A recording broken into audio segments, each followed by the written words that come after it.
Good afternoon, everybody. This is Scott Richens with Infusionsoft, and I welcome you out to the Infusionsoft Virtual Academy. Today, we are going to be talking about writing killer copy. Now, for those of you that this is your very first virtual academy, I welcome you out to this session. I'm excited to have you here. This particular session is actually a little bit different than most of the rest of the sessions that I hold here with the Virtual Academy, in that in today's session, we're actually not going to get into Infusionsoft at all. Today's session is really centered around your copywriting, and I have some things that we're going to go through here today, a bit of a discussion and some takeaways that I have for you as well as far as a copy review checklist. So that's what today's session is going to be. I invite you to ask questions and interact with me here. You can use the questions section there on the right-hand side of the screen. If you wouldn't mind, go ahead and give me a shout out there. Let me know where you're coming to us from. What part of the world are you coming to us from? And that way I'm able to know that all of the systems are working here properly. We got Michael's here from Georgia, Savannah, Georgia. All right. Good to have you here. We looks like we still have quite a few people joining the call as we're getting started here. And so we will give it just another moment. One of the questions that I like to ask here, holy cow, we're getting a bunch of people here. We've got Illinois, another one from Georgia, Arizona, Pennsylvania, Washington, D.C., New Jersey. We got a bunch of folks here. So one of the things that I like to get an idea of is, how long has your company been with Infusionsoft? Give me an idea here. How long have you been with Infusionsoft? 0 to 30 days, 30 to 90 days, 3 to 12 months, 1 to 2 years, or 2+ years? I'd just like to get some context for who's here on the call with us. Myra says she's been with us for 4 months, and she's joining us from Mexico here today. Fantastic. I'll leave that poll up for about 10 more seconds here. As I mentioned, we still have some folks joining the call. And by the way, this session is being recorded. This particular session is going to go about a half hour today. So we'll just have a quick discussion around some tips for copywriting. I'll walk you through the copywriting checklist. And as always, feel free to ask questions as we're going. If I can rope that into the presentation, I will. Otherwise, we can just go through some Q&A towards the end. All right, I'll go ahead and close out that poll there. Perfect. I appreciate the feedback on that one. Let me go ahead and hit save here.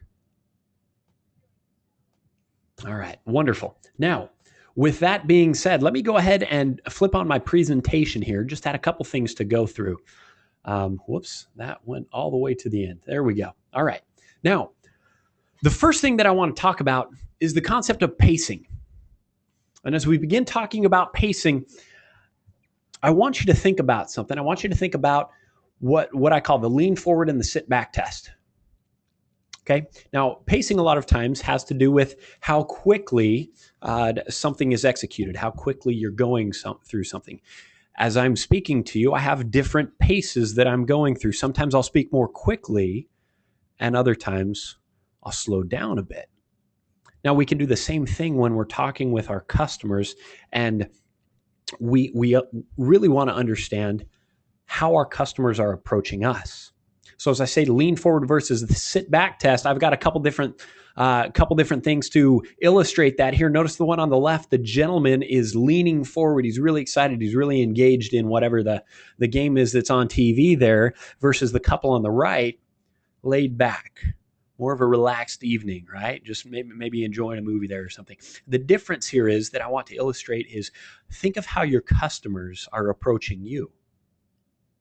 Are they leaning forward? Are they anticipating? Do they need quick answers, quick responses? It's an emergency. Or are they more content to sit back and wait? Are they doing some research? What are they seeking out? The example that I always give here that always comes to mind is that of this weekend when I was sitting around, I was doing a bunch of work on my house. One of the things I did not do was I did not get online and go search for an emergency restoration company. Okay. How many of you did? Usually you don't, unless you have an emergency, right? There are certain things that we seek answers for when we need them. Other things we may go out and do some research on. Maybe I do know I need to buy a new TV. Heck, I was working on a whole sound system in my house this weekend. I've been working on that thing for a year, doing research the entire time, looking at different things. It's not urgent. That's more laid back. I'm not trying to make a decision today on which TV I'm going to buy. I'll take some time doing some research there. And so there are different approaches that people have when they come to us. Are they leaning forward or are they sitting back? Now, what does this mean for us? First off, how can we tell if they're leaning forward or sitting back? One thing I would look at is my sales cycle. How quickly are people purchasing from the time that they first meet me or encounter me?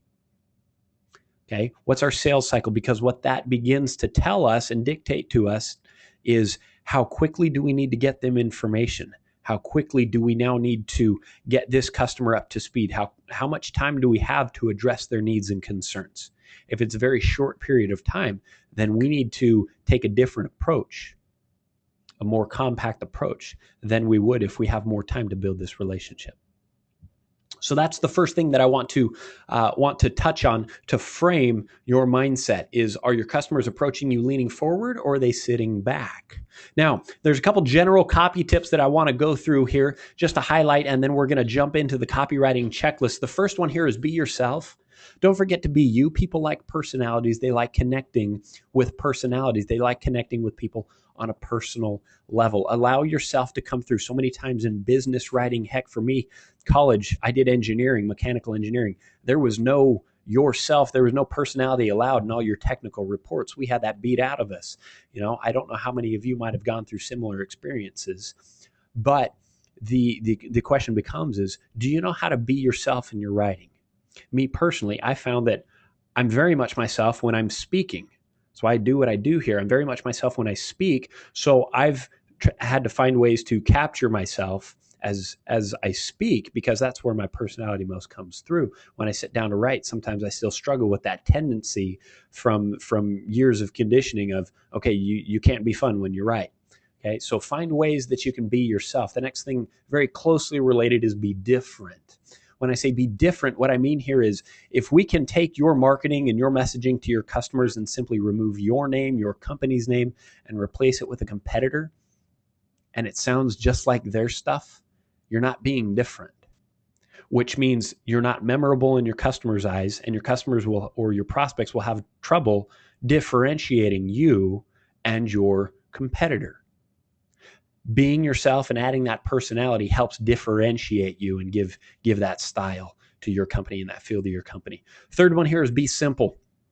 I want you to be simple in your approach to things. You don't have to be super complex. Your marketing and your communication does not have to sound like it was written by a lawyer. As a matter of fact, if it does sound that way, if people can't understand the words that you're using and it's not clear and simple in the message that you're conveying, then they probably will stop reading, and you'll probably lose them along the way.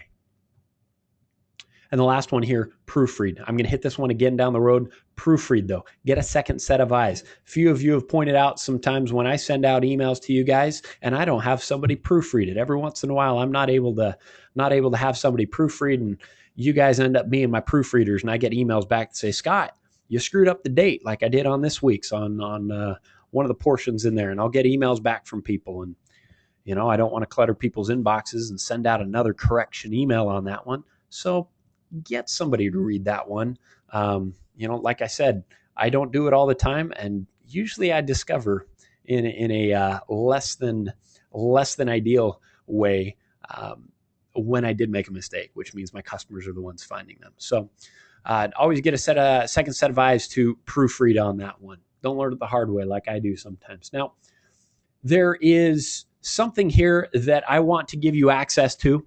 It's called the Copy Review Checklist. Now, in the email that I sent out to you guys on Monday morning, I had a link right there where you could click to download the Copy Review Checklist.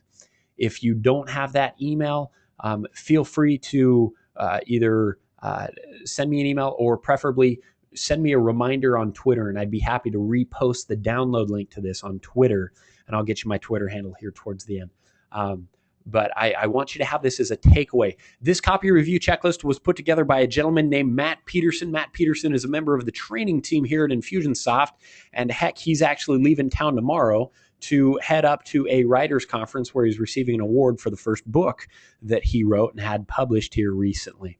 So we're really excited for him. But he's a professional when it comes to copywriting. He's been doing this freelance for years before he joined Infusionsoft, and we asked him to put together what were his top tips. What are the things that he looks at that makes the biggest difference when he's going through and writing copy for his clients? And so there are a few things that I want to cover here. First off, it's our mindset, it's our purpose as we're writing things. We want to make sure that you're staying welcome in your prospects' inboxes. We want them to actually read what you send them. Now, one thing that I want to point out here is this speaks to when we or what we're sending to our lists. I always recommend that you consider segmenting your list. Anytime that you're going to send a message to your entire list, think twice, think a third time, and make sure that it's really what you want to do. And here's what I mean. When you send out irrelevant information to your list, what you're doing is training them to ignore you. We all know those people that just talk and talk and talk and talk and talk. And sometimes we just stop listening to them. But we also all know those people that are quiet most of the time. And when they clear their throat and they have something to say, the room gets quiet. My mom's side of the family, they talk all the time. When my dad makes a comment, clears his throat, the room gets quiet because they know he's got something important to say. So I want you to train people to experience you that way. Make sure that when you're speaking to them, you're telling them something important.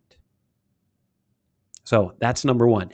You want to stay welcome in your prospects' inboxes because they read what you have to say. They know that what you have to tell them is important. You want to position yourself as the expert, okay? And as you communicate to them important information, as you communicate to them information that establishes you as the expert, you have been in your industry longer than them. You can guide people through the process. They have a pain, they have a benefit, they have something that they're looking for.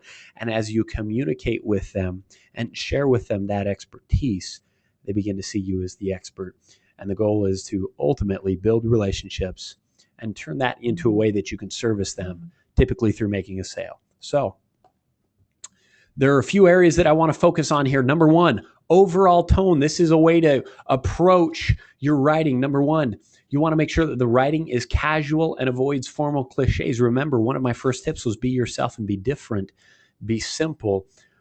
We want to be able to effectively communicate with people in a consistent fashion, the same way that they would communicate with us when we get them on the phone.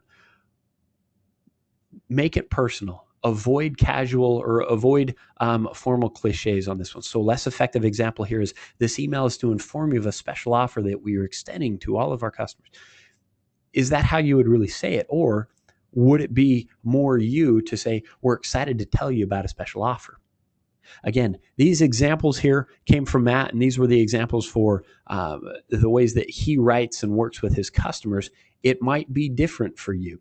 You might find that the very first line that we have here that we say is less effective is actually how you speak and how you communicate with your customers, and that might work for you. But these are really rules of thumb here that I would recommend that you take a look at. So that's the first one there.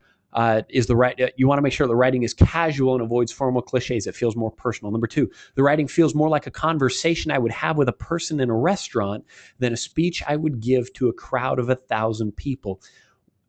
If you're sending me an email that's designed to be a personal communication, do you speak to me like you're having a one-on-one conversation with me? Do you say, hey, Myra, or hey, Mary, hey, Jay, I was thinking of you, and here's what I thought, or based on the request that you made last week, here's something that I thought you might find valuable.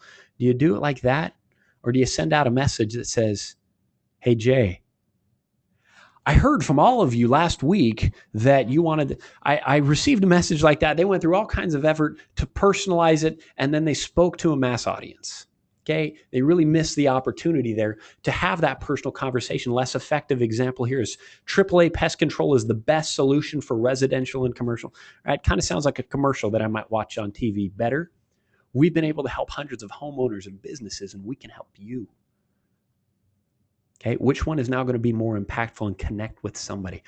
our former VP of marketing, his name is Tyler Garnes. He's since gone out and become independent as an Infusionsoft certified consultant. He put together a program, a video that he had. I think he had it available for free. It may still be if you go sign up for some of his information. And he calls it the power of one. And he encourages you to go through an exercise that is focused on writing all of your communication for one person. Take everybody else out of your mind. Pick a customer and write to them. Pick a prospect and write to them. And it's a great exercise to help you with this particular point here of making it feel like a conversation that you'd have with a single person, not one that you would have with a mass audience. And then the third one here underneath overall tone is my personality is reflected somewhere in the copy. Again, this is going to be dependent on you and your personality, but in the example here, less effective was thank you for your consideration. Now, you may or may not say that, but in this case, better example for personality is I can't wait to see you in the store. Okay, that just comes off as much more personal, much more casual there. So next ones that we're going to start taking a look at, content. Content, now we're talking about what you're putting within the email itself. That was all overall tone. Now we're talking content. First point here, the copy presents useful information that can't easily be found elsewhere. Now, we were doing some research a while back, and one of the industries that we were researching was the plumbing industry, and we signed up for some information out there to see what people were doing. Less effective. We, honest to goodness, found this in one of the emails. It said faucets should be replaced when they leak. Now, I don't know about you, but we're not really providing any brilliant information here. Yeah, something's wrong with it. I should fix it. They're telling me I should replace it. Okay. Another one that we found there, a better example, it said, put a towel on the countertop to protect it from dropping tools. Now, not only is that something useful that I probably never would have thought about as a homeowner, as somebody who needs some plumbing services, but it's something I can use myself. And also, if you're advising me to do that, you're probably going to do that when you come to my house to do some work on my house, which means I'm starting to think of you having consideration for me and for my property and how to take care of things. So it's actually a great two-edged sword there, but it's providing useful content. What does that help me do? It helps me learn from you, see you as an expert, because you're teaching me something that you've learned from day in and day out on the job. So what do you know? What are you an expert on that you can share with your customers? It helps build that authority status within you and that comfort and that trust within you and your company. Another example here. There's enough information in the opening sentences to tell the whole story. Less effective example here. Back in 1942, the world was in crisis. There was a feel of uncertainty. Where are we going and what are we talking about? When you are engaging with your customers, especially in an email format, but really in any format, it becomes a little transaction, a little back and forth transaction. All right. You see my subject line of my email. You see my name in the from address. Maybe you see the first couple lines. I'm leading with that. And then you read them and you make a decision whether or not you want to go any further in this conversation. If you say no, great, you move on. I lost the opportunity to carry on that conversation. If you agree and say yes, you open it up. And you then read the first paragraph. Now, that first paragraph better be congruent with what you just read in the subject line that got you in to keep reading. And you're going to read that first paragraph, and you're going to decide if you want to read the second paragraph. You're going to read the second paragraph, decide if you want to read the third paragraph. And it becomes this back and forth. I offer up the first paragraph, you read it, and you decide if you want to keep moving forward. If within that first paragraph, those first couple paragraphs, you're not connecting with your reader, they're going to leave. Great, you got them to open, but you didn't keep them. They're going to leave. So it becomes this transactional nature where it's a back and a forth and a back and a forth. And you want to begin connecting very quickly with those opening paragraphs, what you're going to teach them within the rest of the email. They're making a decision. They're making they're weighing their options saying, is this worth my time to read or not? So in those opening sentences, it's very important that you connect very quickly to help them see why they should continue reading. Better right here. The events of 1942 changed financial planning forever. A+ Financial is committed to. And what we're starting to do there is we're starting to lay the stage.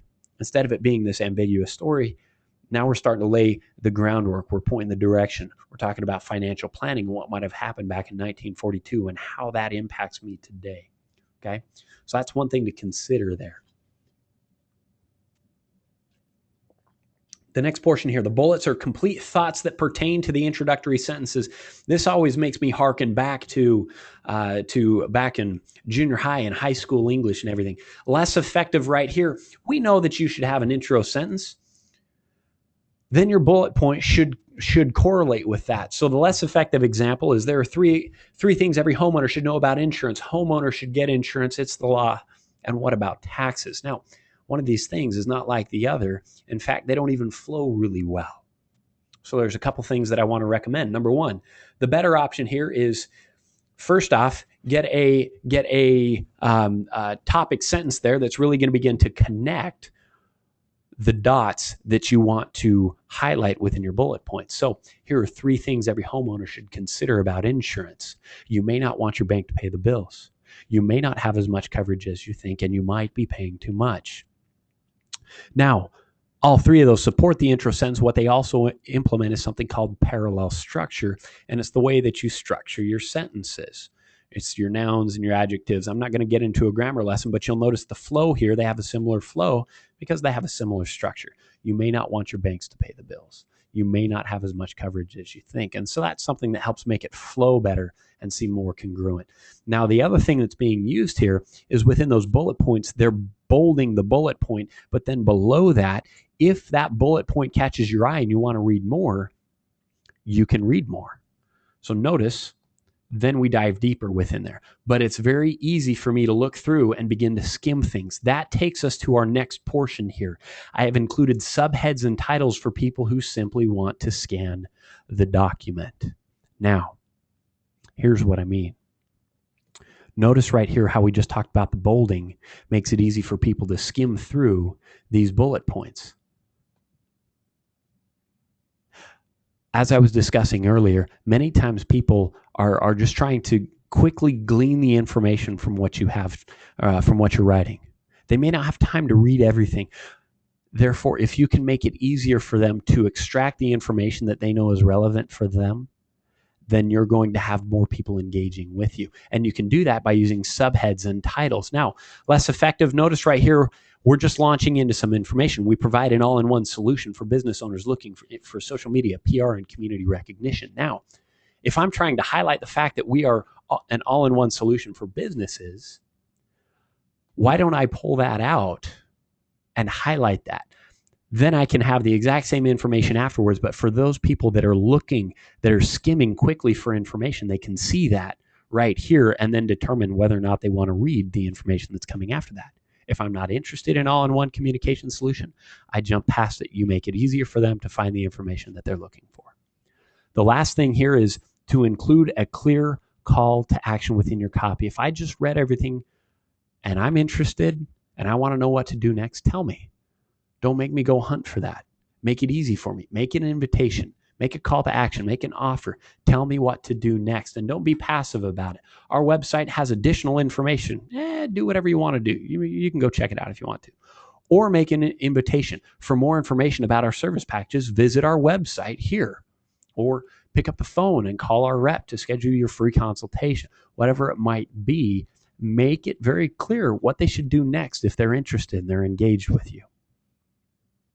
And what I actually like to do on this one, I've got an example that I want to show you. Let me pull up I just paused my screen there. I'm going to pull up my email. And what I want to pull up is,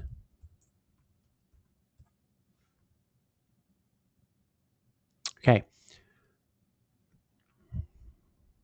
Let me turn my screen back on here. Now, there is a group that I'm signed up for. I'm not, I want to make it clear, I'm not endorsing what they teach, although I am interested in it and I read up on some of their stuff, but it's a group called the Elevation Group. The reason I pull them up is they do a great job illustrating what I just spoke about here. Okay, they have their opening sentence, Robert Kiyosaki went bankrupt, which they do some financial planning and advisement and stuff like that. And they pull out a lot from, their from the current news, and they connect with a lot of people on current news topics. This is one from previous in the year, February 19th. But they connect with people very quickly through kind of a shocking statement in many of their subject lines. But then what you'll notice here is they have a great use of headers all the way through, headers, and then bolding to highlight some things. So as we continue to skim through this, they have headers along the way that help organize their content. So if I quickly want to skim through the content, they've got that information there. Now, what we also have here is short paragraphs. We have short paragraphs here. And what these short paragraphs are beginning to do is they make it very easy for us to engage in that transaction that I was just speaking about. I read the opening paragraph. I decide if I want to read more. So back in October, internet chat rooms, Facebook feeds were buzzing about the downfall of self-help guru Robert Kiyosaki. Headlines stun many, right? And then they continue through. So now they're beginning to tell this story that now they're connecting to their particular topic. Again, that started off right here in the beginning, how to avert disaster by separating business and personal finances.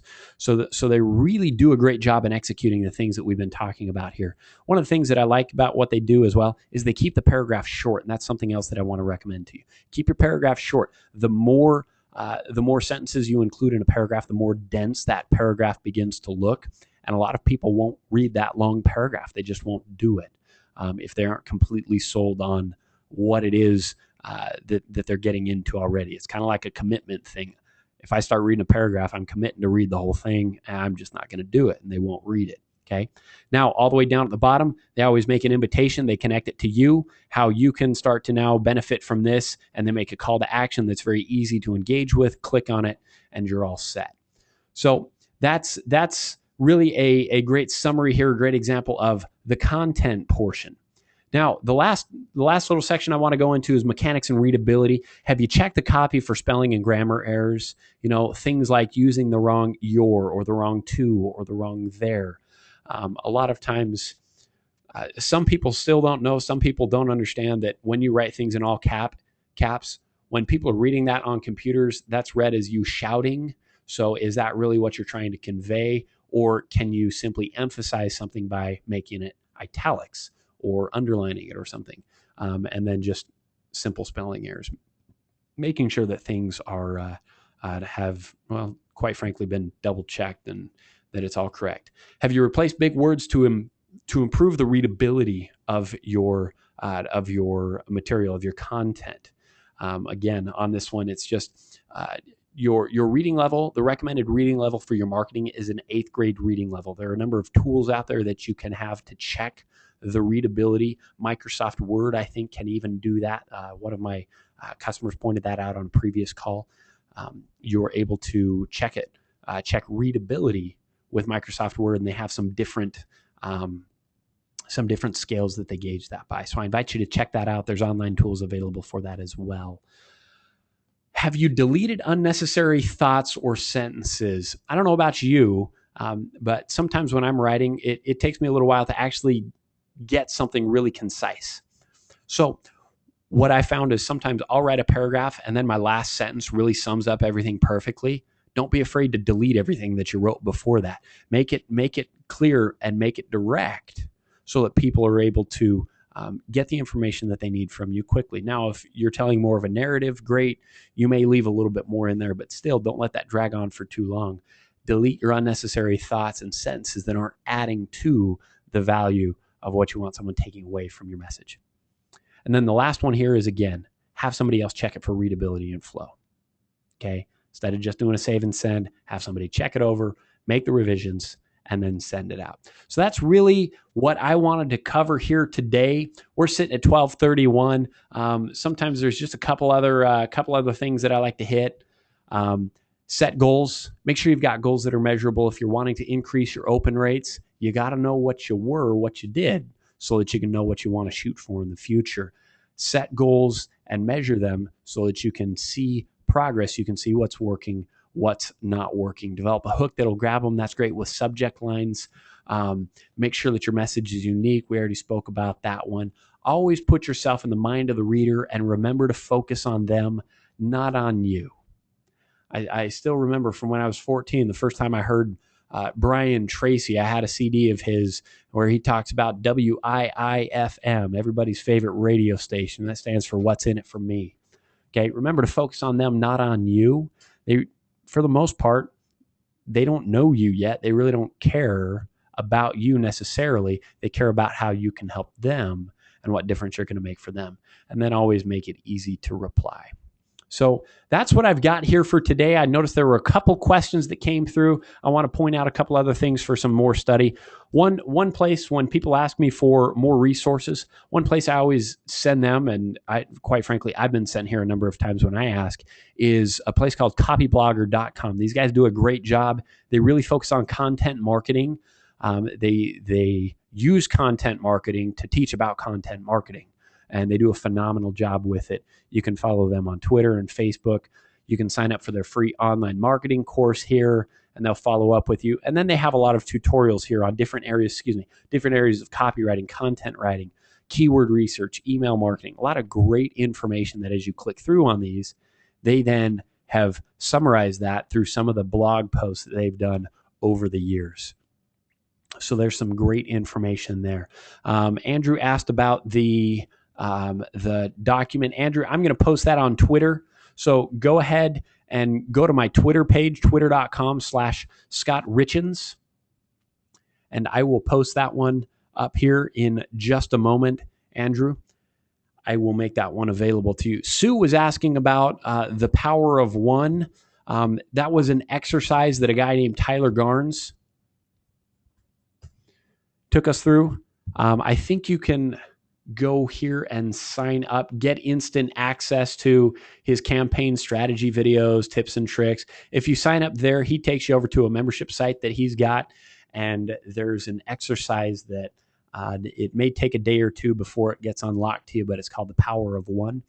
And I think it's a 30 or 45 minute, maybe a little bit longer exercise that he walks you through to think about your marketing and how to connect with your folks. So it's a great resource there. One of the best ones that I found on orienting you around your writing and really focusing on it to a single person, to a single prospect.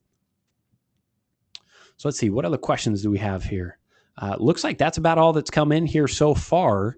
So if we don't have any other questions, we'll go ahead and wrap it up here, but I'll leave things open for another 30 seconds or so to see if we have any other questions that come through before we wrap up here today.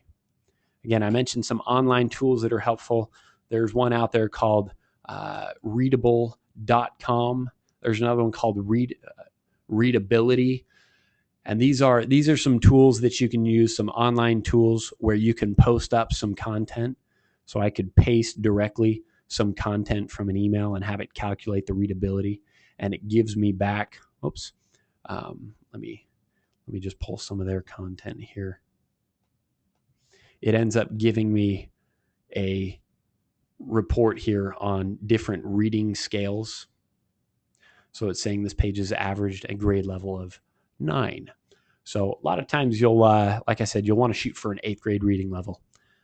It's just a rule of thumb in your marketing. Okay, looks like at this point I don't have any other questions that are coming through. So, let's see.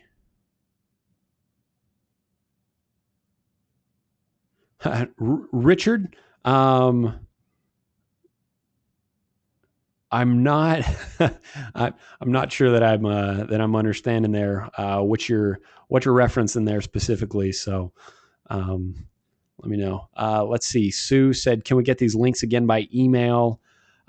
Sue, I will post those out to Twitter here shortly. So go ahead, go check out my Twitter page, and then everybody can have access to that.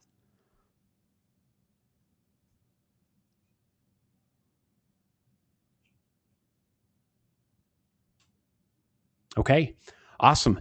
Thank you very much for everybody that's here today. Again, if you have any questions, feel free to connect with me and give me a shout out there on Twitter, and I'll try and point you in the right direction. And I look forward to having you on a future Virtual Academy call. I have some more taking place next week. I believe I have 3 scheduled starting Monday at this same time. So keep an eye out for my email coming out Monday morning. for more details there. So again, thanks so much for being here today, and I look forward to seeing you on a future Virtual Academy.